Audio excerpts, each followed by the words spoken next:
per Steve Mathis on Twitter saying, quote, Forkner going to stay 450s for the rest of the season. Now, obviously, he's only raced, 2 out of the 5 rounds that we've had so far. I believe it was A2 and A1 where he's like, correct me if I'm wrong here, I'm trying to do this off the top of my head, 15th and 17th. I want to say those were his finishes. And this is the last thing we saw of him on the ground and picking the bike off him. Well, other people helping him pick the bike off him. He missed this week with the broken hand that's been casted, whatever you want to call it.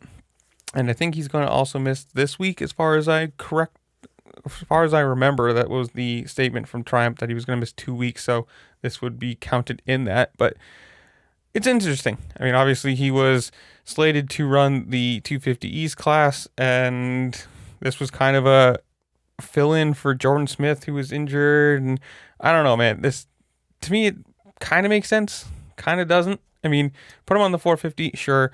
I mean, I guess that was probably going to be the plan maybe next year.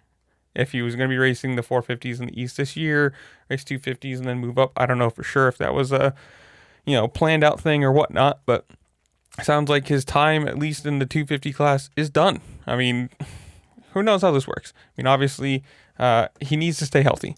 And you need to be healthy, but you also need to be competitive. Finishing 15th and 17th as a factory rider is not going to cut it. And I know, obviously, he's spent many a year on pro circuit being injured and, was it 8-9 seasons, something like that, where he never finished a season.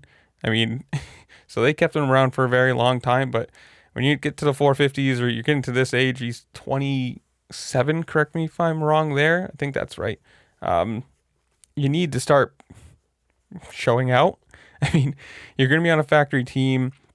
You should be a guy who's racing for podiums, racing for wins. I mean, when he is healthy and fast, he is one of the, at least in the 250 side of things, one of the fastest guys. I mean, at points he was racing Jet Lawrence for a 250 title. But you can't be in the 450s on a factory bike finishing, at the very bottom of the field. It cannot be sustainable for Triumph to continue on with that. And I mean, it's shown like Jordan Smith is fast on it. And I don't know how well this works. It's going to be completely up to him. I mean, obviously you want to be out there and you want to complete the season, which is kind of a wash now. You've already missed 50% of the races that have happened and you're going to miss the next one. So you're already missing more. Get on the bike and be competitive. I mean, we'll see how it works. I mean, maybe the more he's on that bike, the better he'll feel and the, faster he can go. But it's just, you can't be finishing 15th on a 450 bike and hope to continue in the sport, at least on the factory side of things. Maybe you'll get better. Maybe he won't. It's kind of up in the air. I mean, it's going to be all up to him, I guess. Can you really push past the injuries and,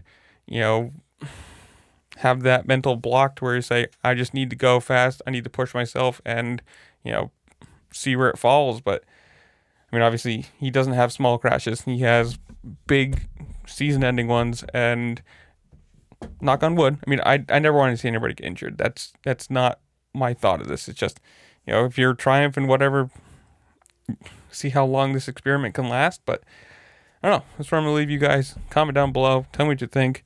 How well does he do? Smart idea for Triumph or bad? Should he race the 250s? Whatever it is.